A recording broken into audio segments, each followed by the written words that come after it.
Hi friends, my name is Mackenzie, also known as Emtothethird, and I run Emtothethird Yarn Co., which specializes in naturally dyed yarns, illustrations, various notions, and other knitting related goodies. So this is my first video in 2022. I just did over the month of December Vlogmas, which was super fun, and I'm glad so many of you joined me for that. And yeah, now it's back to like the OG knitting stuff.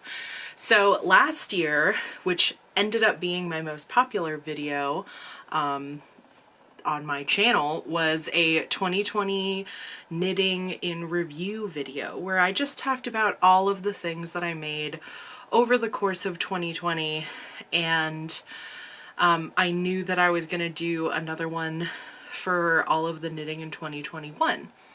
I don't think I have to explain that 2020 was like such a bizarre year for so many of us, where we were spending so much more time at home.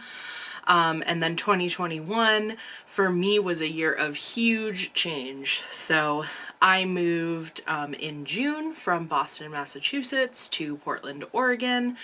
And in sort of the last couple of weeks as I've spent time reflecting on, you know, things that I was working on last year and what I want this year to look like, what I've really realized is how it felt like all of 2021 was spent moving.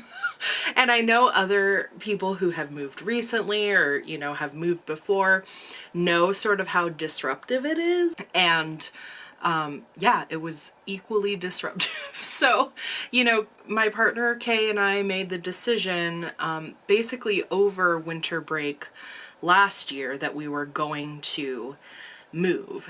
And so as, you know, the holidays were happening this year and I was sort of reflecting on us having made that decision, I really just realized how much of my like brain space the whole process took, because we had made the decision and then we started planning and then we started packing and then we did the actual move, and we actually drove from Boston to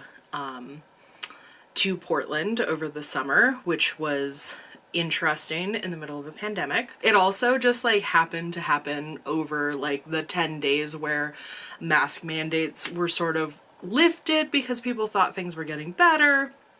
It's just such a bizarre sort of like, you know, thing to reflect on.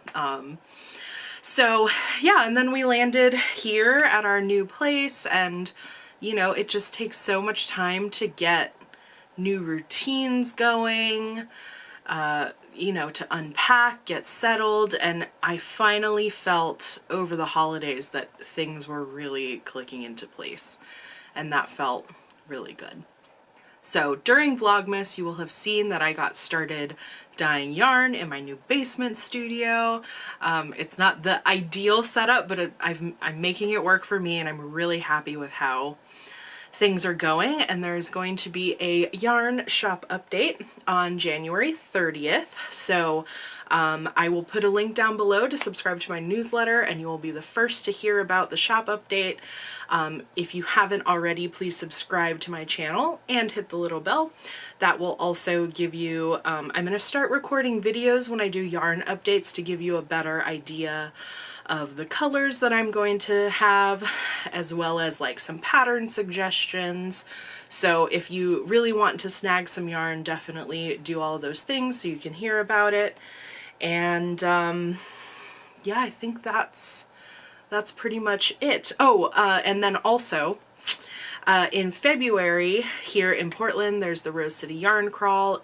It's going to be both in person for folks who have a negative COVID test, or are vaccinated and can provide proof of vaccination, and it's also going to be virtual for folks who are out of town and don't have the above.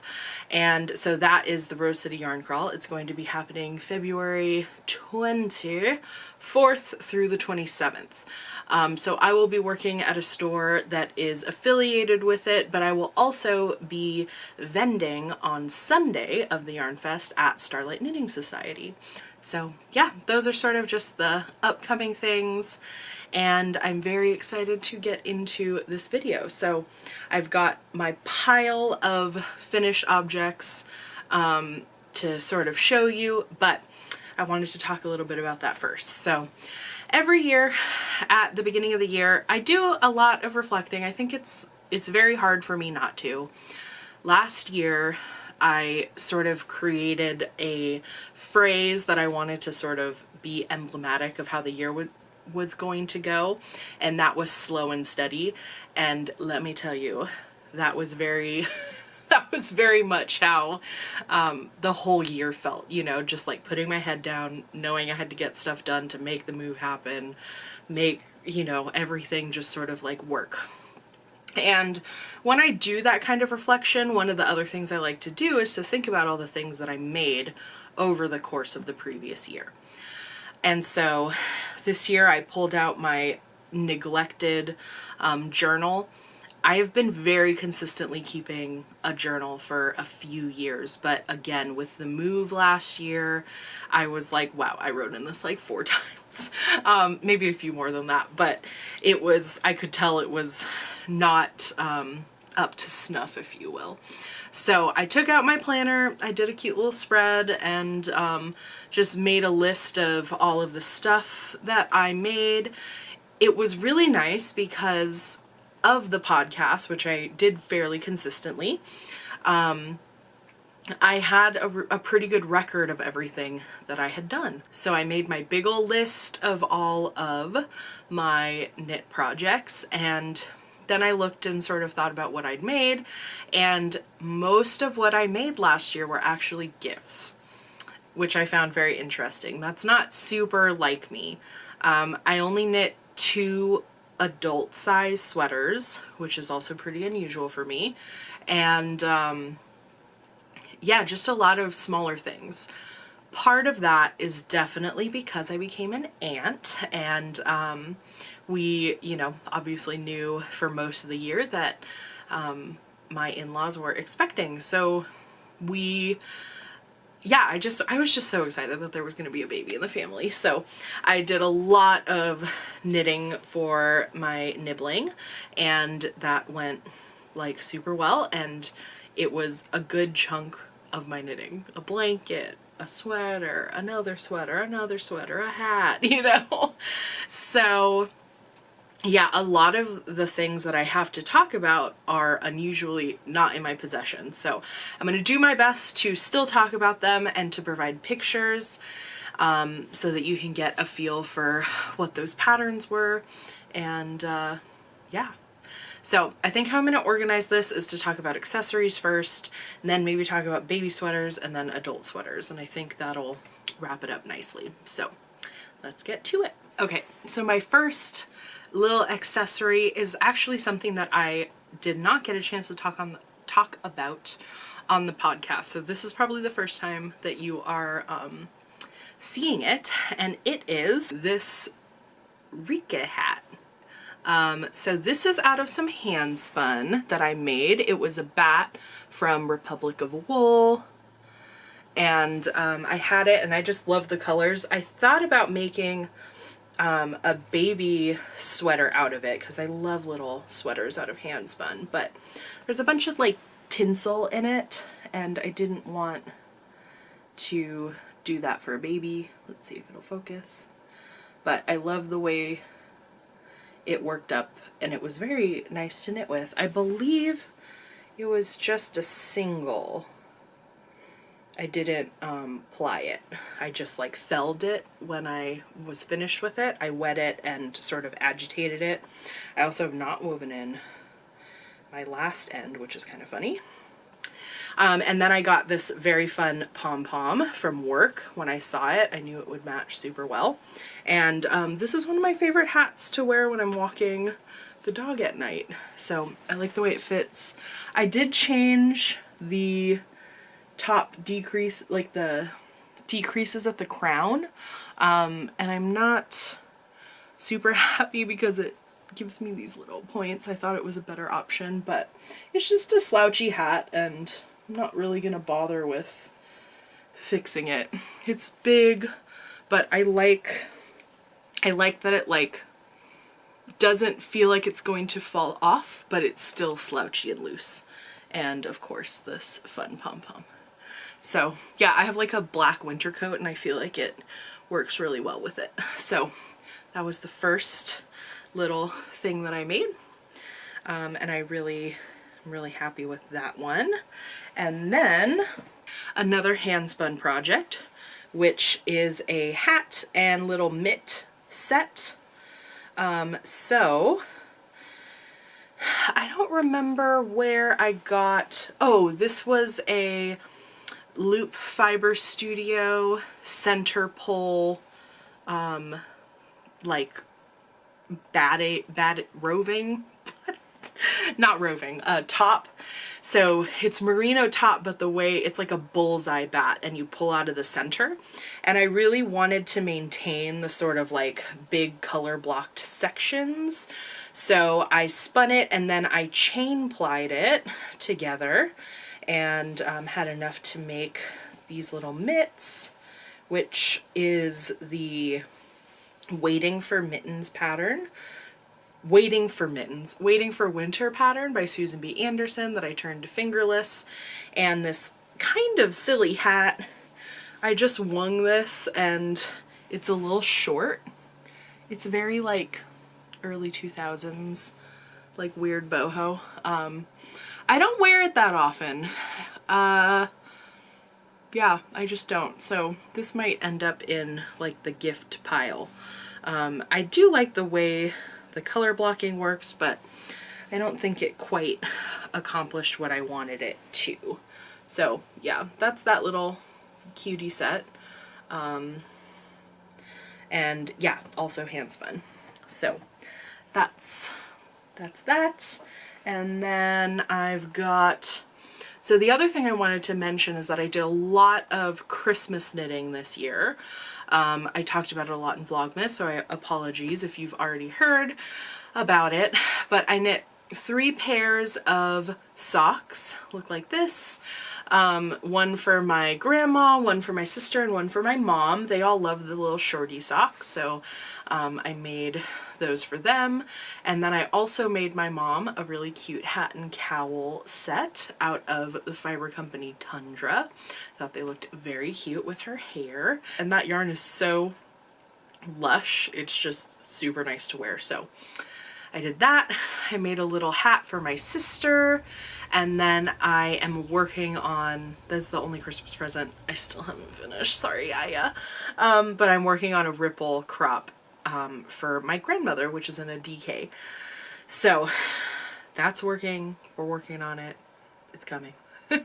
So that Christmas knitting, I started about 6 weeks before Christmas and got most of it done, and frankly would have gotten that ripple crop done if I hadn't messed up my stitch count. I'll talk about that in the next podcast episode, but yeah, so those were all like little accessories that I'm really happy with how they turned out. Next up, one last baby accessory is this little, it's so cute, this little bonnet. I have put it on Maple a couple of times, but this is technically Natalie's Christmas present, so I wanted to record this and then I will get it sent out to her. And I also made her for Christmas this little spotlight sweater. So these are all little DK minis that were naturally dyed by my friend Rin of Modus Operandi Fibers, or now called Mo Fibers. And yeah, she included those. And then the main color is Wool Stock by Blue Sky Wools. So now that I have talked about it here, I can now ship it out finally. As well as our other gifties. Yeah. So that's that. And then I think I can move on to a very large collection of socks. So These are Reading Rainbow yarn by Nomadic Yarns. That's the colorway name. It's in her speckle, or I'm sorry, tweed sock base. And I knit these on our road trip cross country. They were like the perfect project to work on in the car and in the hotels that we stayed at. Kept me engaged, and it was during Pride Month, so that felt kind of special. I knit this pair for Kay at the beginning of last year. It's from Lollipop Yarns. It was something that was in my stash. I had bought it specifically for Kay and just finally got around to it. They really like them. They wear them all the time. It's a really nice, like, I don't know, it feels a little different. I think it's just 80/20 merino nylon. So that one. I also knit this pair in Patton's Croy in the color Copper, and I really like how these turned out. They're also so durable. They feel very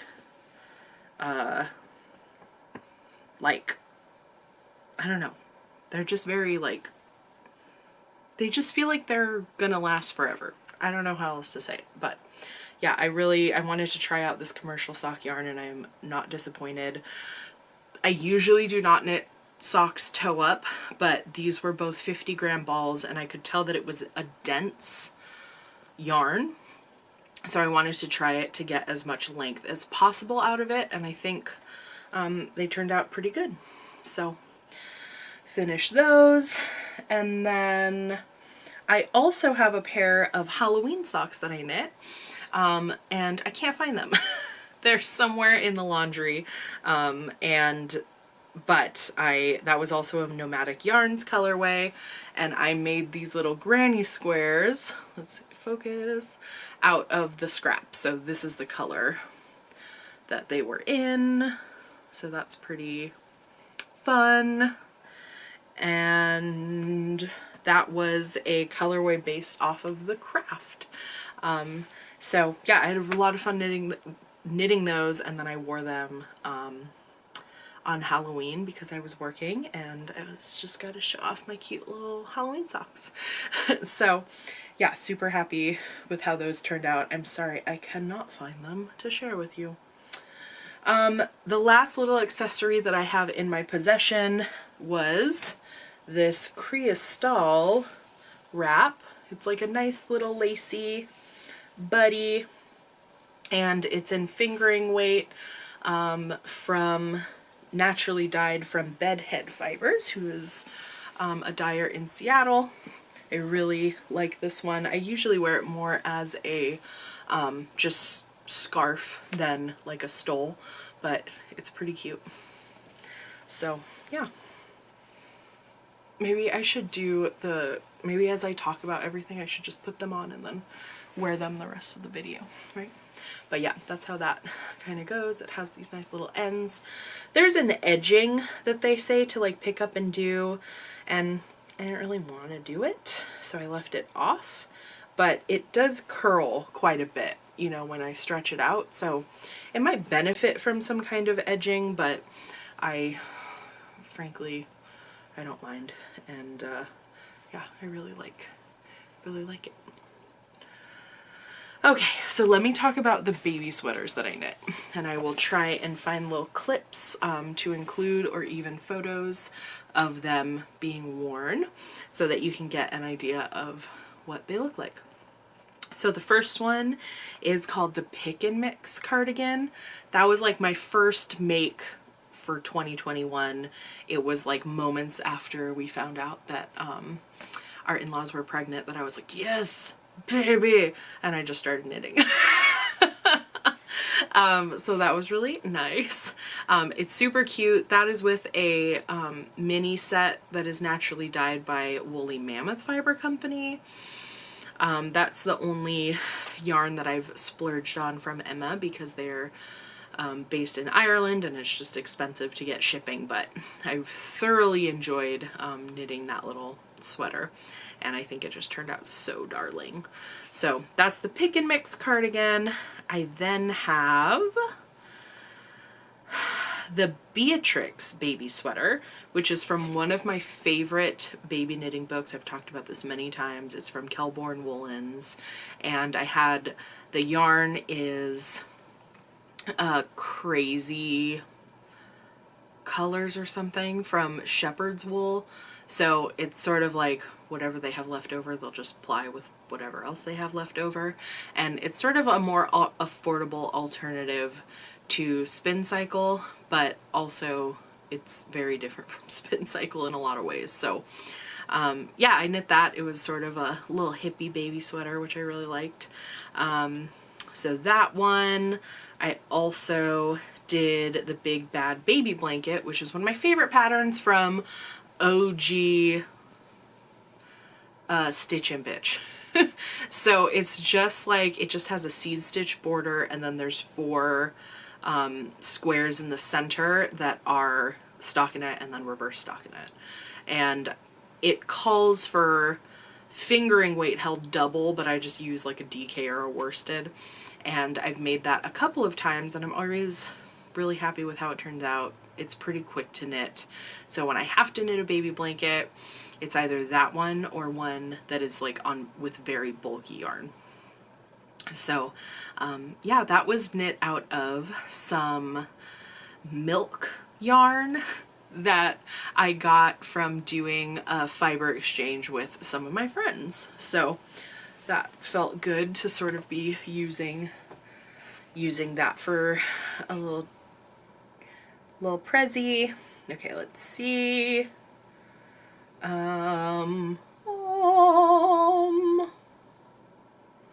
Okay, so when my nibbling Natalie was born, she was a little bit premature, and so a lot of the stuff they had bought started off at like 3 months, so Aunt Mackenzie came to the rescue, and I knit some preemie sets for her.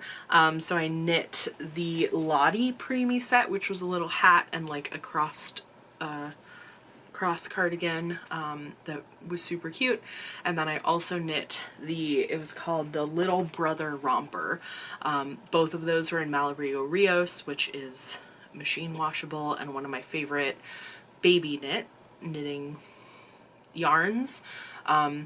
It's super wash. It's hand dyed, so it's like very pretty, and you know, the colors take, and it's also very soft. So I find that people who are not familiar with wool are more comfortable, you know, using it and enjoying it. And while I would agree that Malabrigo pills a lot because it is merino, because it's for a baby, it's just worn for a short amount of time. So yeah, that is one of my more favorite baby yarns to knit with. And then let's see.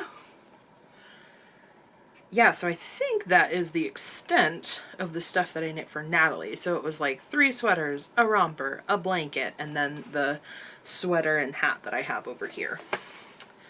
I also knit a hat that was called the Rauschberg hat by New England Knitting. That is also, someone in my family has it. I sent it to my grandma. I have a cute picture of her wearing it. But my aunt might have taken it.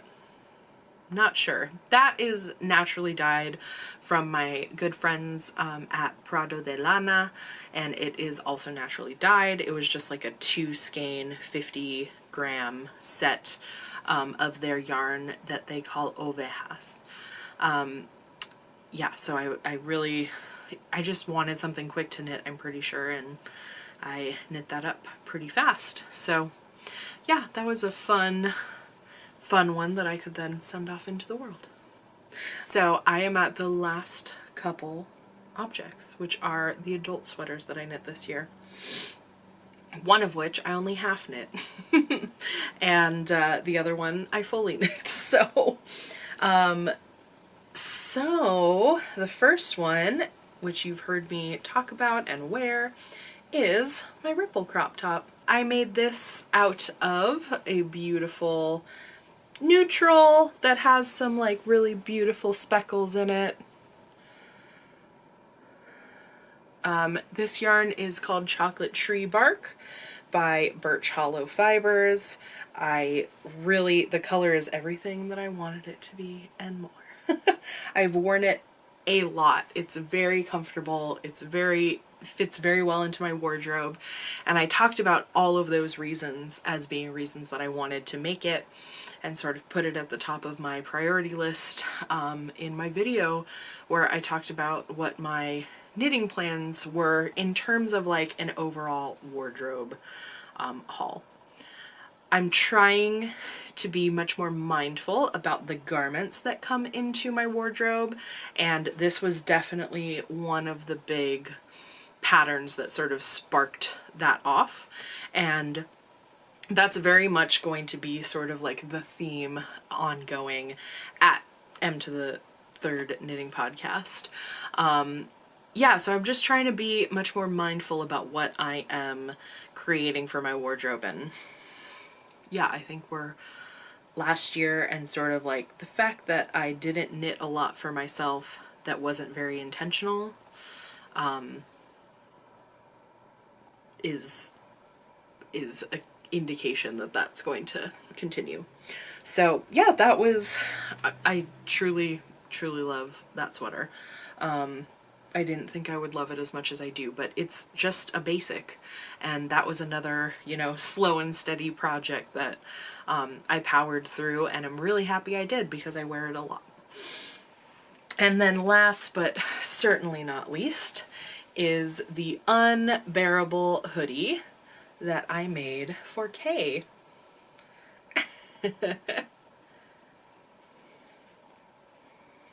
So I knit this sweater with the Fiber Company's Erin More Light. When we finished it, I had Kay come on and we talked a little bit about it and a little bit about their knitting journey. Yeah, so they went to UC Berkeley, so that's why they picked the colors that they did. And I knit the color work part here. They knit the body of the sweater, and then I finished off the sleeves and then added the hood. So it was really fun because it was the collaborative effort, and they wear it truly all the time. And I'm hoping that I get to knit them another sweater over the course of this year, because they are such a knit-worthy partner. I feel very lucky about that. And I've already got a couple sweater quantities picked out for them for just like a basic raglan, or, you know, whatever it is that they want. So yeah, that is what I knit in 2021. If you have any questions about any of the objects, please leave a comment down below. And if you have plans for your 2022 knitting, I would love to hear about that too. I'll come back in the next podcast episode and talk a little bit more about those plans. So if you're interested to hear what I am planning for the upcoming year, definitely hit that subscribe button and the little bell so you get the notification. And yeah, thanks for hanging out with me today while I humble bragged about all the knitting that I did while I was in the middle of a cross-country move. Yeah, I really hope you enjoyed it, and I'll see you next time. Bye.